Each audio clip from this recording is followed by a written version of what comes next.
Okay, so we have a video that's been kind of popular, not too crazy. It's got some 28,000 views, but it seems really interesting actually in this case. The title of the video is Life is Becoming Life, all of life, right? Life is becoming numb. Millions of people are noticing it, right? So let's see. We're not going to talk to a million people, right? We're not going to look at 1 million comments, obviously. We don't even have time to talk to 1 million people, probably. Anyways, what we can do is listen to, I don't know, a couple people, several people, and see what they have to say about this. This video comes from TalkToEmBro. So, yeah, good stuff. Authentic content, so we'll take a look at this. People really weren't lying when they said one day you just wake up and stop giving a anymore. Something in you finally snaps and you stop forcing that isn't working. You stop begging people to love you and you stop explaining yourself. Yeah, I mean, being a people pleaser is not necessarily the cheat code to eternal happiness, sustainable happiness. I don't think I've met a person who argued that people pleasing is such a nice thing to do or such a productive thing. Well, I mean, it could be actually productive, but it doesn't make you happy, right? So in business, actually, some old school people used to call it kissing the frog, right? So when you're trying to make a business deal happen, especially if you're selling a home, if you're in sales, you typically have to kiss some frogs, basically pretending to be kind and pretending to be nice and warm to the potential buyer and trying to learn about them and kind of chat them up, get them excited about the car you're selling or the home you're selling, right? So, I mean, we all get it. It's incentives. It's everybody's just trying to sell you something. So, but I mean, people pleasing in relationships, which obviously happens very often. That's not really fun because these people are people you're stuck with. You're not trying to sell them something. And so you're not really just transacting with them, so you're kind of stuck with them. It wouldn't really be fun to be stuck with them and having to please them all the time. Usually when you people please, you please them at your own expense, basically. So you're sacrificing your own identity or sacrificing your dreams or sacrificing, I don't know, your well-being or whatever. Anyways. And honestly, peace starts showing up the second you stop caring about being understood. Because eventually you get tired of shrinking yourself, tired of chasing people, tired of carrying situations that you should have ended a long. Right. Basically, the moment you decide to stop pleasing people at your own expense, it's basically the same exact moment when you wake up to your own demands. So you start investing in your health. So I mean, yeah, this is not rocket science. I don't think this is necessarily life being numb or becoming numb. So let's actually continue and see. Time ago, and one day you wake up and realize you'd rather protect your peace than keep trying to prove your worth. I'm guessing. Right. So once you get a taste of peace of mind, you'll start kind of realizing what you've been missing, and you'll start pursuing that and trying to conserve it, trying to nurture it, right? And keeping it. And so you start cutting off all of the distractions and people that cost you your peace of mind. Still not necessarily telling me how life is becoming meaningless or not meaningless, numb.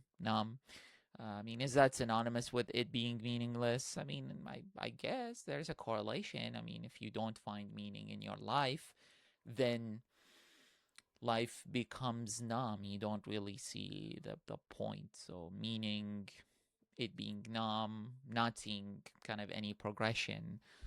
It's kind of the same thing all over every day, so it becomes repetitive. You don't see any progress. I think when you stop seeing the progress, when you stop realizing it or you stop feeling it, that's when life starts becoming kind of, I guess, repetitive, right? Because you're doing the same thing without any new stuff happening, right? So but it's not just me. Does anybody else feel like they just don't care about anything anymore? Like, I mean, I think I think part of this is kind of happening to me. And yeah, I think it's because I think we could just summarize it with the following term. It's really just called mental maturity, or I mean, some people even call it like mental growth or personal growth, spiritual growth. You kind of stop caring about stupid things, dumb things that don't really have any impact on your life. I recently realized that, so I watch a lot of the news, and first of all, I don't really feel good after watching it. And second of all, it's not even entertaining. So I feel bad and I don't feel entertained. And I don't know, it's a waste of time. Don't really have any control over it. So why am I watching this stupid piece of content that other people are profiting from? I don't know. It just doesn't make any sense. So, I mean, part of our mental growth or spiritual growth or personal growth is to break these constructs, right? That suck out our time. Time bandits. They're called time bandits. completely unmotivated. I don't feel like cleaning up. I don't feel like going anywhere. I don't feel like talking to anyone. I mean, if you've gone to most of the places within your city, it wouldn't. Yeah, I mean, could really see this happening. Yeah, yeah. Like, why go? Right. I just feel like everything has shifted. Like I'm on a new timeline and nothing has caught up to me and nothing feels interesting or valid or worth. That's actually really funny because I'm currently listening to an audiobook called The Simulation Hypothesis, and it's by an MIT engineer, MIT educated engineer who developed several, I think at least one video game. I don't remember if it was several video games.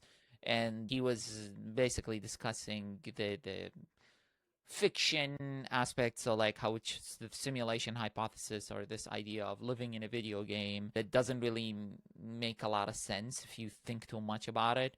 And he was looking at it from, so like from fiction, from like in terms of movies and books and stories, and also in terms of the actual science, like some things that don't really make sense in physics, like quantum entanglement, or I don't even know the other ones. Yeah, quantum entanglement is the kind of obvious kind of textbook example. Anyways, some things that physically just don't make sense, but anyways, they could be actually explained by the simulation hypothesis. Now, again, it's really hard, maybe impossible to test this, so it's just something for entertainment. But yeah, I could actually see how when you start deconstructing many of the social constructs that we have. And I'm not saying that everything is a social construct, that I'm just saying many of the things. So, like watching sports, having a sports team, that's a social construct.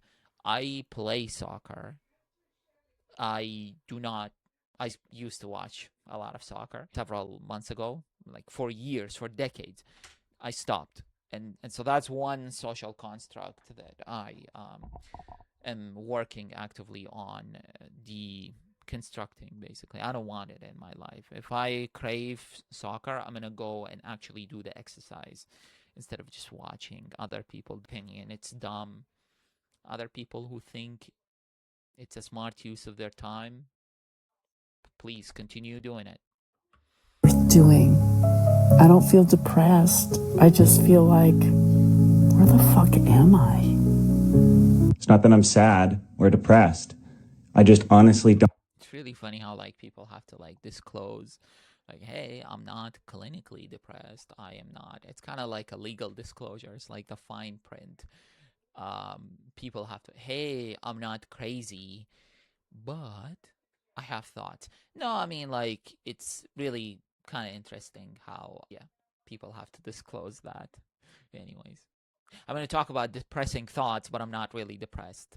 So do not label me, but I don't care about your labels. And that's making me feel disconnected and aimless, right? And unmotivated. Don't care about anything anymore. I don't care about my job, the hobbies that I used to have. And it's hard because inside I really do want to care, but I really just don't care about anything anymore. A TED talk that talks about, I can't really say the word, but it talks about like your attention budget or the things you care about, a budget for things you care about, and you kind of actually don't want to care about most of the things. Um, there's actually even a book that really became a meme in popular culture. It's called The Art of Not Giving an F. It's by Mr. Manson. And yeah, I mean, you kind of don't want to spend most of your time caring about things that you don't have control over. It's called locus of control. You want to have an internal locus of control. Focus on the things. Just focus on one thing, right? One thing that you can control. Waking up in the morning. But I mean, yeah, we all fall into these traps, obviously. Um, I don't know when that happened where I've just lost interest in everything. It's like I used to like my job. I used to like advancing in my career. There were so many hobbies and things. I mean, notice how for a lot of people, their jobs is like the source of their identity. It's like yeah, I lost, I feel like I'm depressed, or I feel like I'm having some kind of life isn't what it used to be. I don't care about my job, right? Like the first thing they bring up is their job. I guess the first thing they bring up is the fact that they're not depressed, or the opinion that they're not depressed. And then the second thing they talk about is, hey, I lost meaning. Lost meaning in what? In my job and my relationships. Like these are the two things that anchor people's identities. Very, very interesting, actually. And I'm not saying, when I say it's interesting, I'm not saying that he's wrong or it's funny or like it's not happening to me and I am in an ivory tower and I'm looking at this poor soul.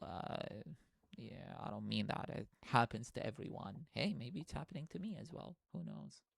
Things that I like to do. I like to work with my hands. I used to build all sorts of things. I'm really handy like that, but I just have zero interest in doing anything. And it's so frustrating. Like today, working an 11-hour day all day, I'm just in my head wondering why I'm even 11-hour days are brutal days. Even if I was doing the thing that I love doing, like even if I do something that I love doing, I would not really want to do it for 11 hours. I mean, if I don't know, like I love to be outside, for example. I kind of don't want to be outside for 11 hours continuously, especially when there's a manager or supervisor kind of watching me do it. And yeah, I 11-hour days are not, I don't know. I mean, maybe that's the reason why. Have you ever, has it ever occurred to you that this might be the reason why you don't really care about anything else? It's because the thing that's taking 11 hours of your time is, anything you do for 11 hours is just, in my opinion, too much. I mean, you're sitting down 11 hours in artificial light. I don't know. Your circadian rhythm is not optimized, and I don't know. You're just in artificial light. Anyone, any age is gonna feel terrible. I mean, anyways. there. I have no interest being there and I hate it. And I don't, it's like hard because I don't think just changing jobs, unless it's just something complete. I don't know about that. I mean, if you can change to a job, not saying that it's within your creative control to like flip a switch and change your job. I mean, maybe it's kind of like a life track where you have to crunch 11 hours of work. Like maybe you're doing your PhD or I don't know, whatever. But the main idea is we're not talking about ability to switch, to flip a switch to like change your situation. But you're saying that it's not possible. No, I think it's potentially possible to change your situation, your mental situation and emotional situation by changing your career or job situation. Not saying it's easy, again, not saying it's just flipping a switch, but you know,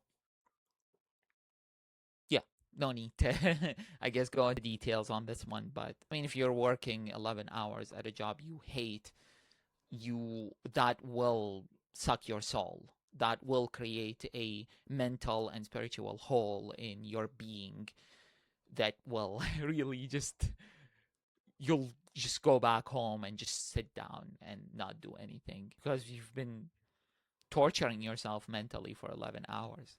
So I don't know, maybe just cutting it down to 8 hours if you want to. That could be one solution. Not saying it's the only solution or the best solution, but it's a solution. Completely different is going to be the immediate fix. It's difficult. It's like I want to care, but I'm just not able to for some reason. It's like Yeah, I like it's actually really interesting this whole kind of direction of you know what? I do want to care. Like I'm not a person who's incapable of feeling or caring. Like, I kind of want to care about you, but I just can't at this point in time. I can't force myself to care about you or about something, right? And yeah, no, that happens, I think. That happens. something has died inside of me or has just left, which was the Or maybe your abilities have been stretched so thin doing your 11-hour job that, you just can't. I mean, you still need to sleep 8 hours beyond in addition to the 11 hours you work. You probably need to commute back and forth. You need to eat. You need to shower. You need to. There's also slippage in between, time leaking in between while switching to between the different tasks you switch from and to. So, I mean, yeah, that's your answer. the ability to enjoy things and to just be present. It's hard because it's not just work, it's everything. Like I said, like all the hobbies and things that really used to interest me. Like I haven't played video games for years. I tried. I fully agree with the video game argument. I am in my mid 30s, generally considered okay, successful, average successful. Mid 30s, no kids. And, some couple 4 years ago, I bought a desktop, like a GPU, so I can play video games. Have played some video games. In 2026, it's really difficult to play video games. I just lost. It feels like work. That's I've been telling my friend yesterday, who actually develops video games, like works at a video game development company. And so, what are they called? Video game studios. And so, I was telling him, like, games nowadays, if they're super realistic, they feel like work. It feels like I'm microing things, and I don't want to do that. So, I'm not going to play video games, which is actually an argument for watching someone else play the video game, which is why people, and I think people watch walkthroughs and other things. Like maybe a year ago, I couldn't even play for 30 minutes. Even going, it sounds nuts, but even taking my dog for a walk now is a chore and a task. And it's not something I look forward to anymore. And just like I'm just not interested in doing it. I'd rather not have to do it. And it sucks because I used to love going for walks with my dog. I mean, that is not fun. Yeah, I can see the whole, you're raising and taking care of a living thing. So, yeah. Yeah, that could be that's not good. But imagine having kids. Imagine having a family where you just can't turn that off. You can't mute, and you can't like shift it somewhere else. You can't pay someone else to take care of it, right? You can't give it up for adoption. So, yeah. I mean, I guess not an ideal situation to be in. Still somewhat lucky compared to how things, not lucky, but still not the worst that, not the worst setting, I would imagine. And I don't know if I'm just burnt out. Yes, you are. Yes, you are. Or what's necessarily causing it, but there's something that is, because it's not, like I say, it's not just work. It would be different if at work, you're always unhappy and stressed out and you just don't have an interest in being there. Yeah, but maybe you're just burning your energy throughout work and all of your mental kind of faculties for the day, mental ability for the day, and all of your emotional, like if you're in customer service, for example, you have to really expend a lot of energy talking to people and making them feel good and solving their problems. If you're in therapy, for example, if you're a therapist, you also have to talk to other people about their problems. They're not going to tell you about their joyful memories. They're going to talk about the worst of the worst. So, that's why you get paid for it. And that's basically the work, right? Then it would be easier to define at that point. But like, I don't have an interest in cooking. I used to love cooking, all sorts of different things. You'd slice open a pork chop, you'd put some onion and some apple in there, tied up, fry it, all sorts of different things that were really delicious. I just don't care anymore. I could come home and microwave. I'm going to call that food minimalism. No one has ever, I don't think anyone has ever called this that before, but you can relabel this and call it food minimalism. You have a very low bar for staying satisfied.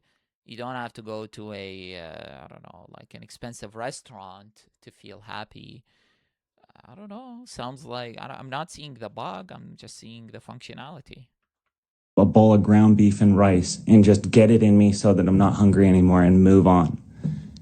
And even saying that, food is fuel. So for that one, actually, I wish I actually had this mindset.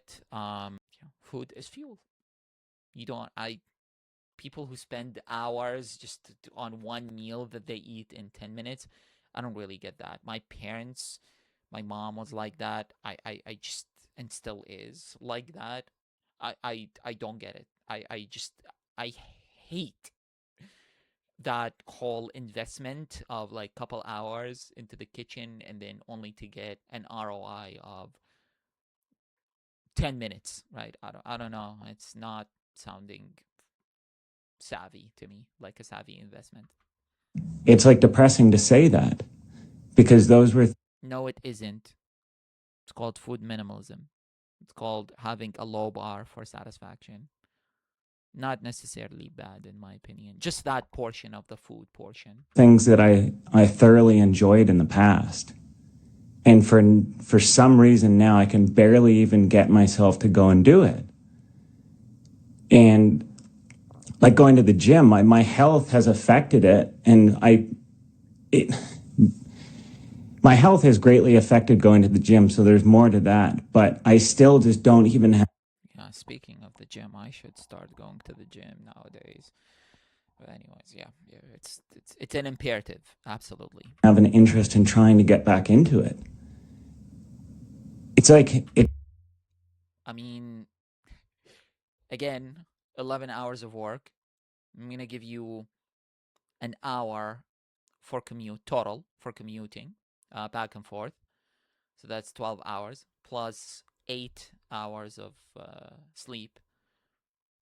When do you want to work out? And you want to do your pork chop recipe, and then you want to go to the gym, really? You want to have time for hobbies and for slippage, for just like relaxing and disconnecting. I don't know. I mean, it's this whole 11-hour shifts. I mean, maybe he's not working every day 11 hours, but if he is, that is a lot. 11 hours a day, that's like 55 hours per week. That's like borderline investment banking hours, right? They work like 60, 70 hours minimum. Yeah, anyways. All really mental, like heavy mental work. Well, using Excel, but it's still mental. It's difficult when you're trying to force things. It just doesn't work like that. So Why? Well, because we're not robots. Might be nice to actually discover a way to hack your own kind of circuitry to do the stuff that you want to do, but oh yeah, you can't really force things. I can't just force myself to go and cook every single night and be into it, because if you're not, it's like so hard to explain. If you're not in it, you're just not. And like, how do you flip the switch? There is no switch. It's, I mean, the closest kind of approximation of a process or a switch that you can flip is not really a switch. It's not on off, 0 or 1. It's more like a kind of, have you seen those like dimmable LED lights that have like different intensities, right? So like 0 being dark, no electricity running through the LED, and then 10%, 20%, 30%. So that's kind of the, I guess, the habit and how effective it is, or how efficient you are doing it, how embedded in your circuitry, mental circuitry it is. So, it's more like that. It's a range, and it's, the more you do it, the more it becomes part of your identity, like the 11-hour work day that you have. That's what I'm Oh, and the teaching, the cooking that you do, right? Which is a part of your identity. trying to figure out how, because I have to change my mind state, especially with work. Because it's like, oh, you can just quit and go somewhere else. Okay, what if I switch industries, then you make half as much. So you're at the point where you either have to make a major life change or you switch industries. But is that going to do it? I wonder if he actually in the other video says what industry he's working on.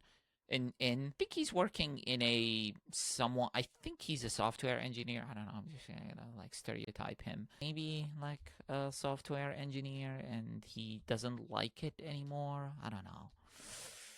I mean, if he was a software engineer, he could have used AI and not spend 11 hours a day on his work. But this whole, like, switching industries and making half as much is leading me to think that he's a software engineer. So it doesn't seem like he's having financial issues, which is good. It seems like, which, I don't know, if he is having financial issues, then that's a different matter. That's less optionality. You don't have any maneuvering space. But if you have optionality, I mean, yeah, traveling a little bit, just basically running away from your problems just to regain your mental sharpness and clarity. Or, I don't know, like just downgrading from like a $200,000 job per year to like $100,000 per year job. Making half as much, but really still livable in most places, unless you're in San Jose, where $150,000 or $100,000 is like minimum wage. No, it's not minimum wage, but it's kind of like it's really hard to survive on it. Anyways, let's just take a look at the comments. Let's take a look. Okay, we got some merchandise. Oh, that hoodie is expensive. $100 hoodie. Damn. Anyways, well, it seems like he's also doing this YouTube channel. He's getting some traction, which is really good. I think that's going to give him some meaning as well, and hopefully motivate him. Move on from this one. I'm ready to move on from this world. Oh my god. Matsuo Osada. See that disclosure again, right? That disclosure. I mean, it's good. That's good. That this is a good disclosure, but I mean, still, that always people say something that could be interpreted in a specific way, but then they provide the label or the opposite of the label, the opposite of the standard label that could be applied to that comment. I just want to end it all. but I am not that, right? When you wake up, you realize you've been lied to about everything. Yeah, I mean, that's a statement I can agree with. Yeah, I mean, finance, personal finance, careers, degrees, research, large businesses, corporate culture, communication, influence, politics. I mean, yeah, when you wake up, you feel like you've been lied to. Absolutely. Marketing, obviously. Let's see. So many people are toxic these days. I avoid humans at all costs.